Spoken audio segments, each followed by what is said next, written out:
Okay, so this is just an impromptu video, just to give a little more insight into the practice of this new kind of meditation we're doing, which is in the Christian tradition actually called meditation. Just as a reminder, the first stage of prayer in Christianity is called prayer. And it can be vocal prayer or mental prayer. Vocal prayer is spoken out loud. Mental prayer is spoken in the mind. And the second degree of prayer in the Christian tradition is called meditation. And that has to do with reasoning, the sitting down and having a concerted period of time thinking deeply about spiritual principles, points of theology, points of scripture, things that Jesus said, and thinking out for oneself what the logical conclusions of those points of information and theology might be. And that classically that's called meditation, but that it has also included imagination and visualization, specifically around the scriptures, specifically around iconic moments in the life of Christ and the teachings of Christ and things that he did. And obviously, the ascension would be one. Obviously, the Garden of Gethsemane would be one. Obviously, overturning the money changers' tables in the temple would be one. You can think about the iconic moments of Jesus's life, and those were meditated upon deeply. And I may have said some of this before, but I want to just make sure everything is really clear. In the early Christianity, monks and nuns began to have some quite profound experiences down in this state of consciousness that were real enough to be interpreted as visions.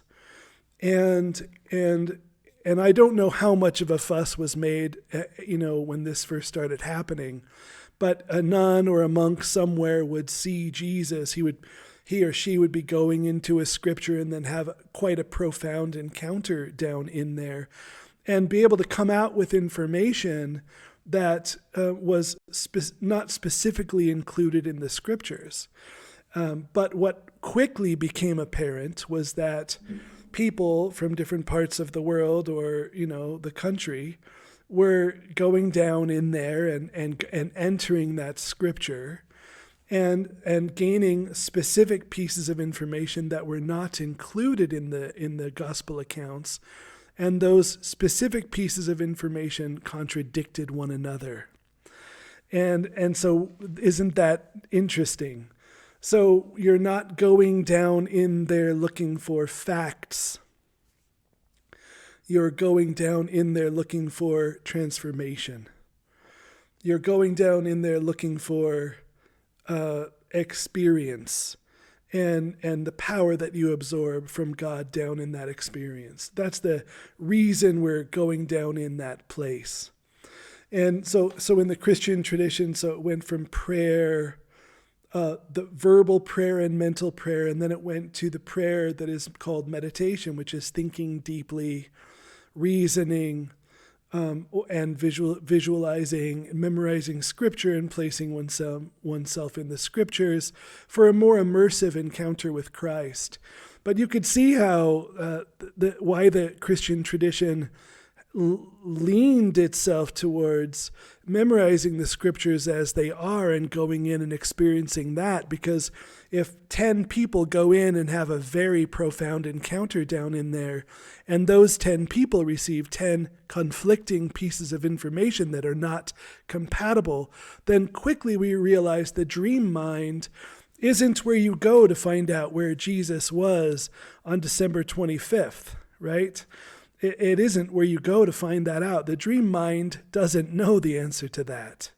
It can dream up a dream about that, but it can't find the actual data and then give it to you. So this is not a place you go looking for factual information. You let that go. That's not the point, and no one from the center is really doing that anyway. But I just want to reemphasize that point. And then as you go deeper, further still into prayer, there is that level that we've talked so much about, which is the contemplative dimension of prayer, which is the not thinking, right? Resting in God's power. Getting absorbed in God's power. The focus of one's mind on just the intent to give one's whole life to God. And that's that third stage. So this new kind of meditation is focused on that second stage and the various ways in which you can experience that second stage. And we talked about, I'm just re-emphasizing all of this, hoping everyone really gets it. And some of this is coming from conversations I've had with people that make me think some of this needs to be restated just so everything is clear. So the second stage, the way I was taught it in the beginning of my path was by going through this tunnel, whether it be a well or a wormhole or a rabbit's hole or a knot in a tree. But this notion of passing from one dimension of consciousness to another, from one world to another. And I'm convinced what you're really learning to do, when you go through the tunnel and it feels as if your consciousness has shifted even a little, it can be very, very light and mild, or it can be so immersive that the person is unconscious to the world. And that range is okay. That whole range is okay. You could barely be altered, or you could be, like I had one the other day where I was swimming in some water and I fell asleep. But the experience didn't end when I fell asleep. So now I was asleep and truly dreaming.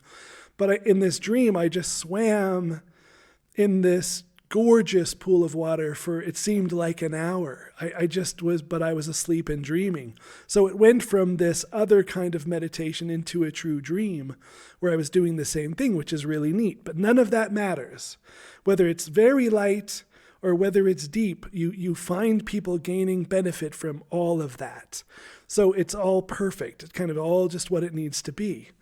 But there was one specific piece of information I wanted to share with you guys, which centers around requests I'm getting for more of these kinds of guided meditations. But can we stay in the pool longer? Or can we do this differently? And my answer to that is going to be no, and here's why. None of the meditations I've put out are very important.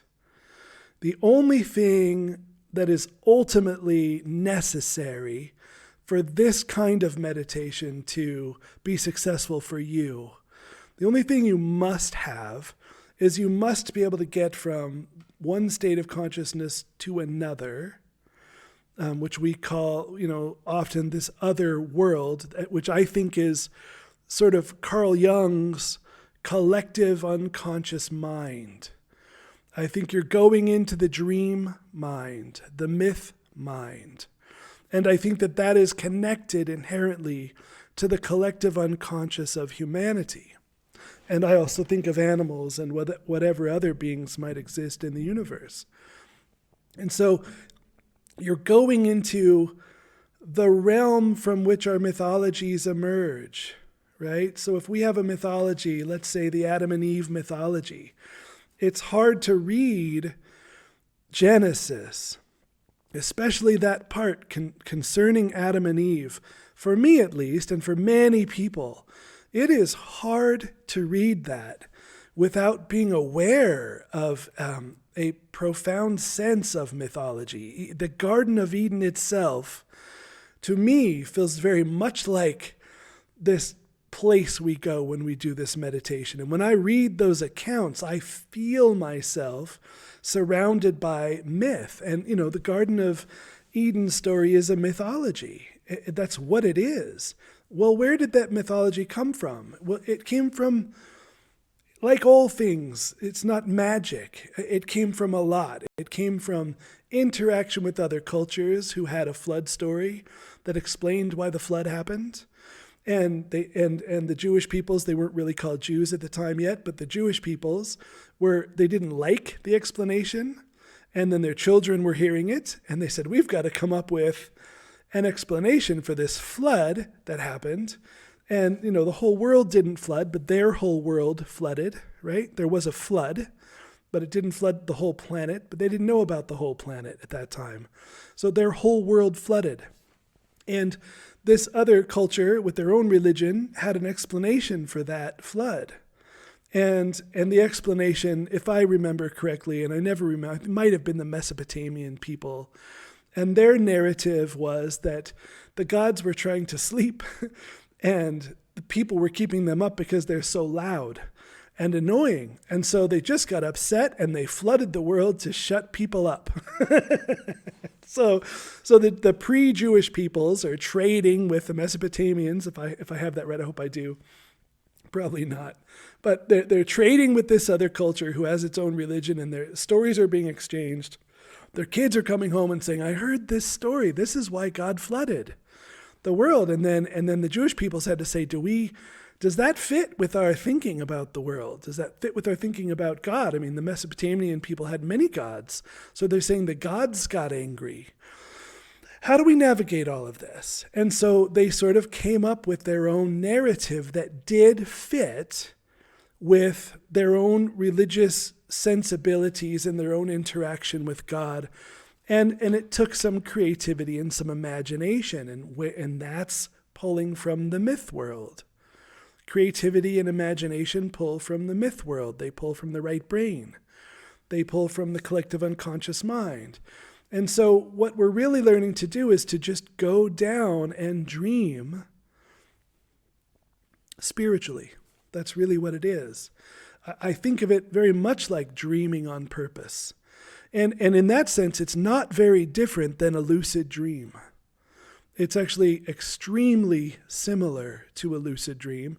I don't lucid dream much. I do, but it doesn't happen very often. But when I do, there's such a similarity between this kind of meditation where we go down into the myth world, and dreaming seems almost the same thing. Except that I would say that the way we do it in meditation is more transforming and more powerful than truly falling asleep. So having said that, I want to say that so now we're getting down through the tunnel and we're in a different state of consciousness, and then I've created these sort of glimpses into that reality, things you can explore. And I only have 2 or 3 more things I want to show you how to explore. And even saying that, I wouldn't have to make another video if you just extrapolated. Like, think of it in this way. We went in a recent video and there was a rough cut pyramid shape out of stone. And you went in and became that shape. And you felt what it was like to be that shape. So that is telling you that it's very important, in my opinion, that you learn to be other shapes than your own. So you should take that principle now and go out and explore other shapes on your own. Don't wait for me to say now do sphere. Go ahead and do a sphere. But what other shapes come to mind? Do those shapes. And then remember, I think it went green. We decided it went green.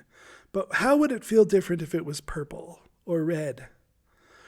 So that you can go in now in this other world and you can become a color.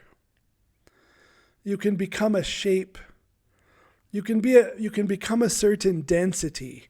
If you take my sweater and you squeeze it, it compresses. It's not dense. And that feels different. When your soul pours into a sweater in that other dimension, that feels different than when you pour your soul into glass, which is very dense. So you're sort of learning to tap into the molecular structure of things, not in a fact-based way, but in an experiential way. So then you begin to explore density, and you begin to notice that wood feels so different to inhabit than stone does. And those feel so different to inhabit than the empty air does. And so you're learning to take on different shapes and different elements, stone and wood, and you can become water. And then, then your mind thinks, gosh, I could take on an entire landscape, couldn't I? Couldn't I look at a whole mountain and just inhabit the mountain? And this is what I think ultimately I don't want to define everything too strictly for anybody, but what I think ultimately about this is you become flexible. One of our problems is rigidity. And we're just so conditioned by our upbringing, by our bodies we dwell in, even having eyes. One person said when they became a pyramid, at first it was weird because they were like, well, how do you become a pyramid? A pyramid doesn't have eyes. And they realized, oh, I don't have to have eyes. I can let go of that sort of entire way of plugging into the world, which is, for us, I don't know the statistics, but we're extremely visual beings. So then all of a sudden now you're a pyramid and you might be just feeling like what it is to be that shape and not seeing anything. And that is interesting. And what it is creating is flexibility. You are flexible. You have range now. And remember we went into a cave and I said there's this pedestal and it has this triangle. And I don't know if I named any. And I said there were pedestals all around. No, I'm not going to do videos that go explore each of those pedestals. You're going to go explore those pedestals. That you don't need me to take you in there again. You go down, you go in that place, and you go to the second one and see what's there. Just what's there. And then go to the third one and see what's there. Or you might say, I abandon that whole notion because out in this other world are trees and rock and stone and drops of dew and plants and animals, all of different shapes and colors. And I think I would rather just go explore that, and that's fine too. So you don't have to ever use that room again. That room I put it there. It wasn't there. Remember, we decided it was there to explore this notion of shape, density, texture, color, light, and illumination. That's what we're exploring. But the idea is, oh, look, out in this vast world you've discovered, you can explore texture and light and density and the qualities of density. And that's a neat experience.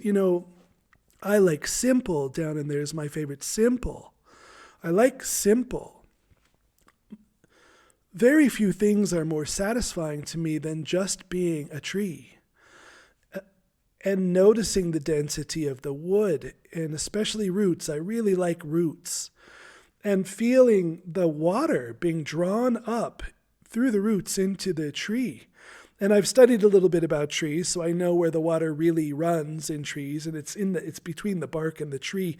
It's in this pulpy thing where the water really travels, and I kind of know that, and so I noticed that. And it is just an incredible experience to to be a tree. But you could also go be a bird or a fish or a snake or just anything you could think of. And any other things that I haven't mentioned. So what I'm getting at, I'm not going to put out 50 of these videos. That would be shortchanging your experience. The way this meditation should be taught is look at all these possibilities. But now go and find those possibilities yourself. And then over time, every once in a while I get nailed by the Spirit and I feel like I should go make a video, and I will, and it'll be impregnated with that power, and we'll do some guided meditations in this way. I'm going to do a couple into some scriptures to open that up. But the point I'm trying to make is once you know how to get into that place, then now you know what to do. Go and explore. And it's okay to have no idea what you're going to find when you go down. And it's also okay to say, I am going to explore Pentecost. And if you were going to do that, you would read, it's a very short account. You would read it a few times, get an idea. You might even, it would be okay to, if you wanted, you don't have to do this. Don't do anything I say. Nothing I say must be done here. But, for me, I would pull up Jerusalem and the surrounding areas images so I could see nature landscapes and get a feel for how it feels. And that would be fun for me, but you don't have to do that. But you might go in then and experience Pentecost, or when Jesus, the transfiguration, when Jesus becomes light with the disciples up on the hill, you might experience that. And you might want to go and experience Mary in her profound silence in the tomb. Or you see what I'm saying? It isn't guided meditation. That's what this is not. I am guiding you to give you ideas, hopefully sort of archetypal ideas of what you can use the space for. But it's really for you to go in and discover. And that's one of the great beauties of it, is you go down in there and you don't know what's going to happen, but it does happen. Same as your dreams. The same as your dreams. Okay, so I hope that clarifies that this is your own personal experience. And then the only other thing I would say is I don't think you're just in your mind. I don't think you're just in your mind. I think when you go in this place, you are closer to God. You are in your myth mind, which is kind of the right brain. But you can reason down in there too. But the experience, the landscape that lays out before you is dreamed up. So you're sort of in the myth mind, the mythological mind. The collective unconscious, I think, is a part of this experience.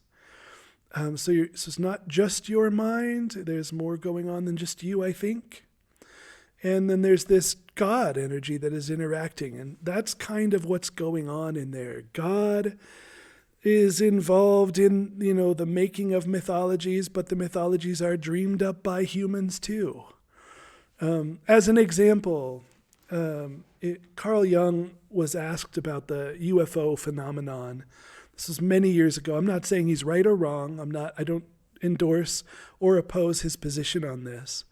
But just hear his perspective, how interesting of a worldview he had about this kind of thing. So he was asked about UFOs, and I'm not going to quote because I don't remember any of the quotes, but he said they don't exist. Strictly speaking, he did not believe that this UFO phenomenon was alien beings visiting the planet. So that sounds like, if you only read that part of what he said, it sounds like he's saying they don't exist, doesn't it? But that's not what he's saying. He would also say that even though they don't exist strictly speaking, it doesn't mean you can't see one. And I think that is, I don't care what UFOs are or aren't. I don't care about that issue. I don't know the answer to that, obviously. None of us do. But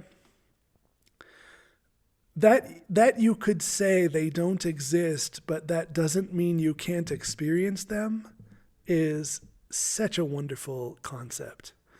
And I think he felt, and I can't remember the details, but he felt the UFO phenomenon was humanity requiring a mythology to move towards and calling that mythology out of the myth world. Not that it really exists there, but that there's this force that interacts with human mind to create these things. And so while you can see a UFO, strictly speaking, they don't exist. This was one of his ideas. And I love that because I think that, our exceptionally rational way of living these days sometimes excludes that kind of experience. We wall ourselves off from the myth mind. and to our detriment, in the sense that we're no longer instructed by that part of our mind that knows without knowing, that is tapped into wisdom and meaning and purpose. And so this other kind of meditation, it brings you into this world of meaning and purpose and imagination and creativity. And let's not forget that the entire universe was created from nothing. If you think about that, you have to think about this. God invented the notion of up and down, of density and color. All of that was made up from nothing. So what is that? That's an act of sheer creativity. So we miss something when our spirituality is not also creative. And, we're always being encouraged to be artists.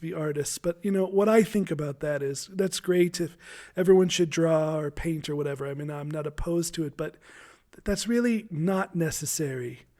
This gets you down in that creativity, and you don't have to be an artist to be doing it. So if you think about that, this is a direct way of accessing the creative mind, the myth mind. And it's wonderful.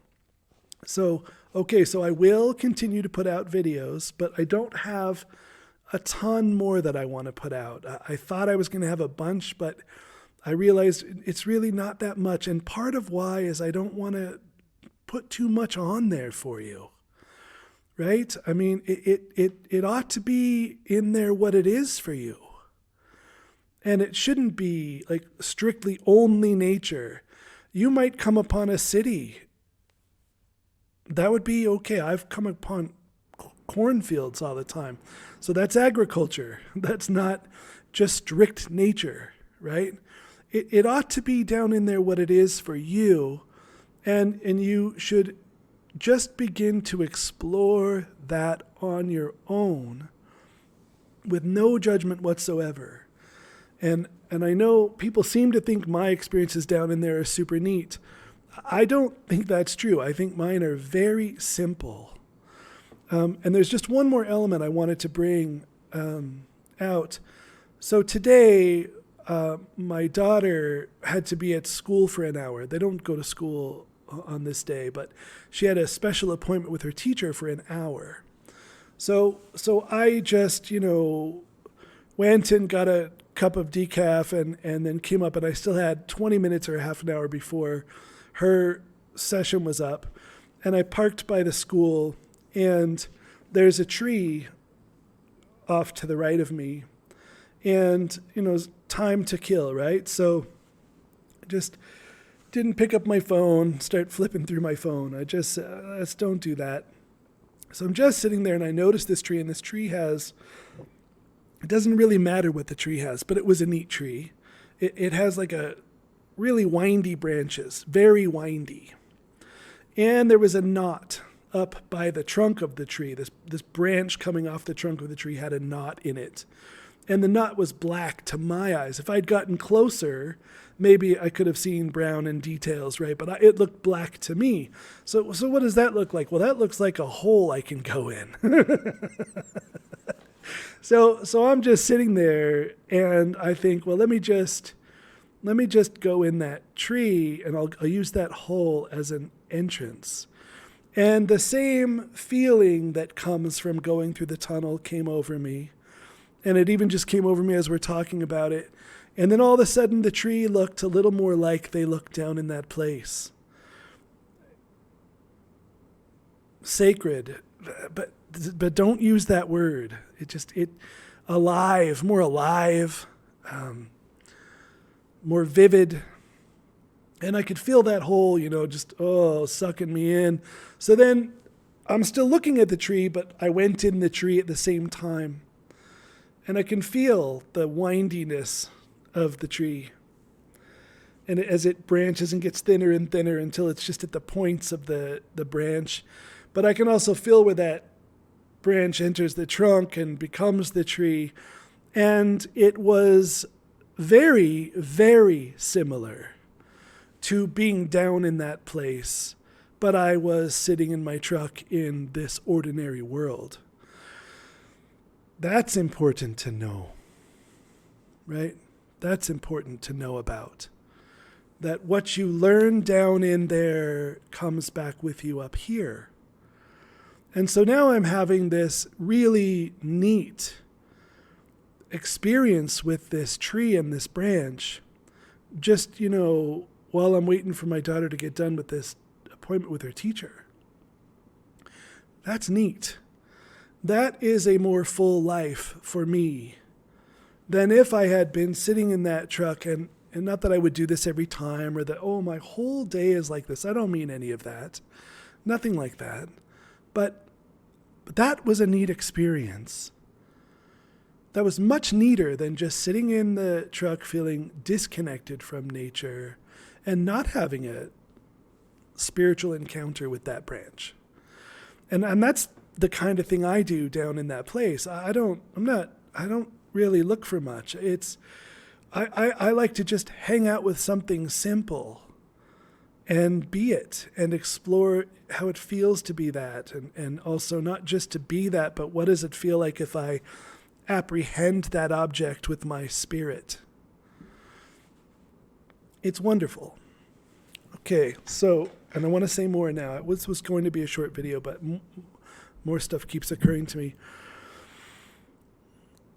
If you've heard me quote the Russian mystical book, I won't be able to quote it outright, but I've read it so many times to so many people in different groups.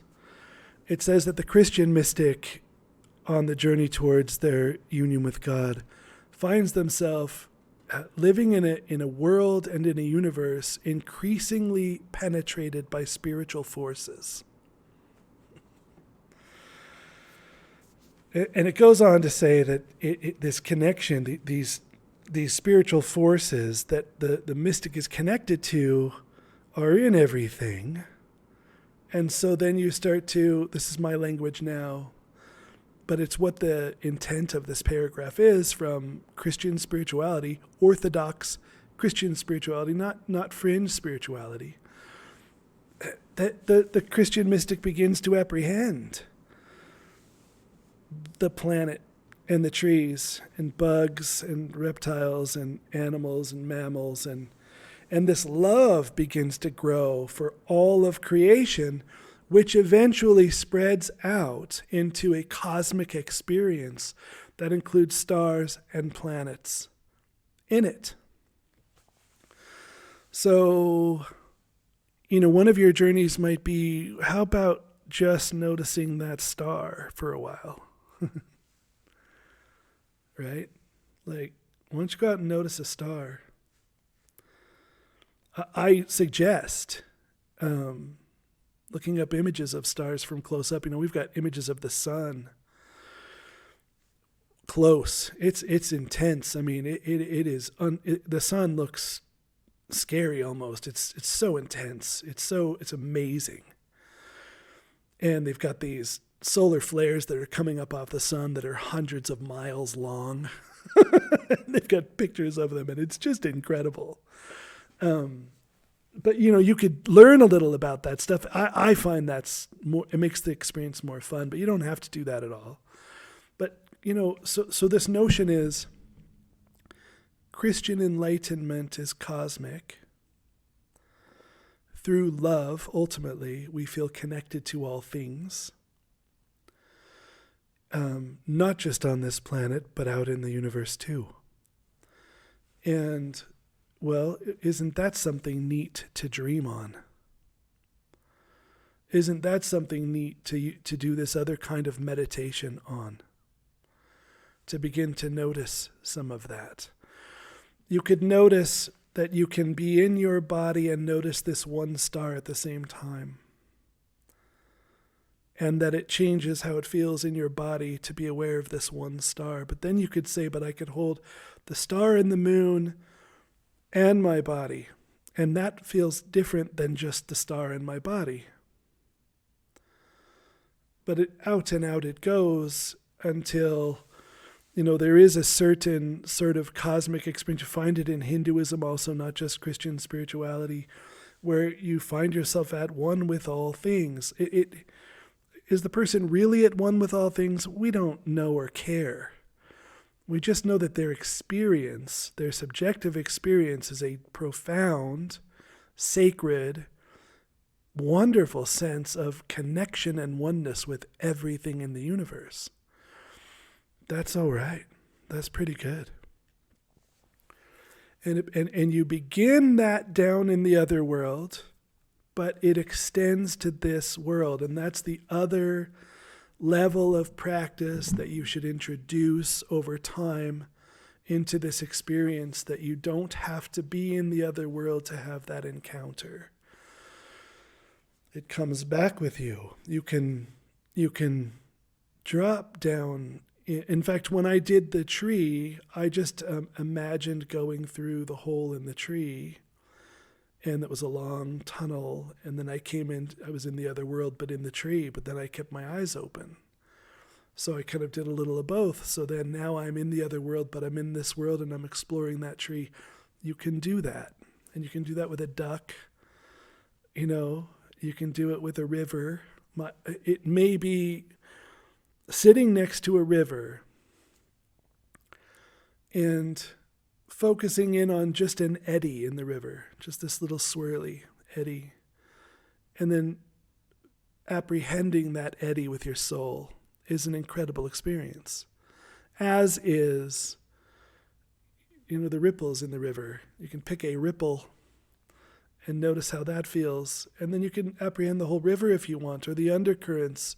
It's yours to explore, but it's this notion that all of a sudden now, you have this way of connecting spiritually with everything around you. That's beautiful. And it adds so much richness to life.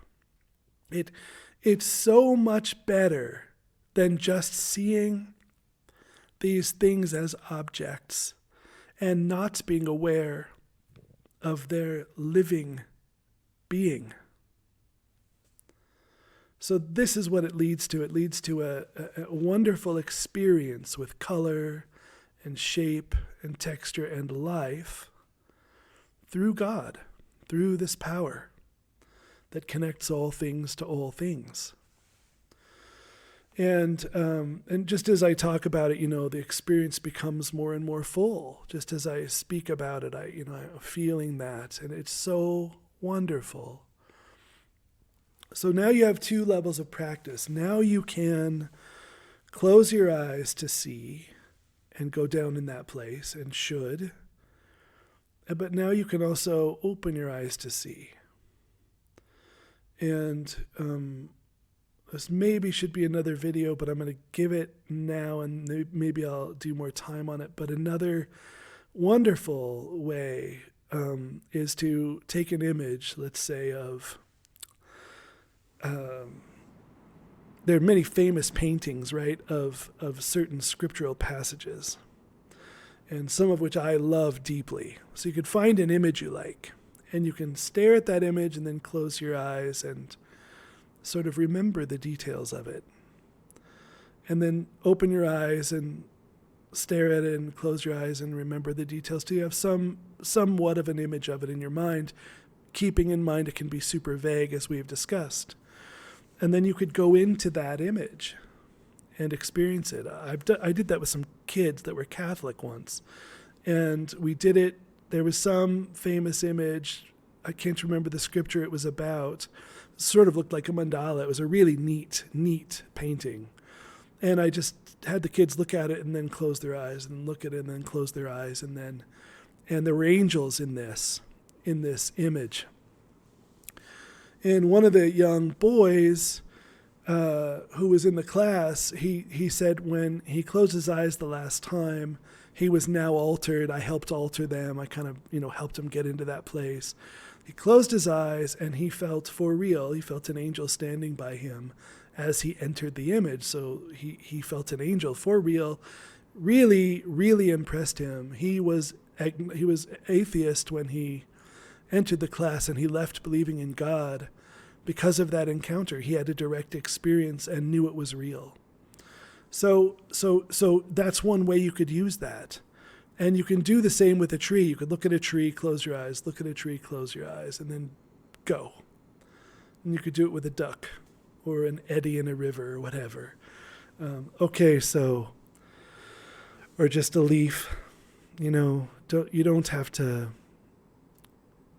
try to never think more grand is better unless more grand is how it is for you, and then it's better for you. I end up with simple. I like simple things.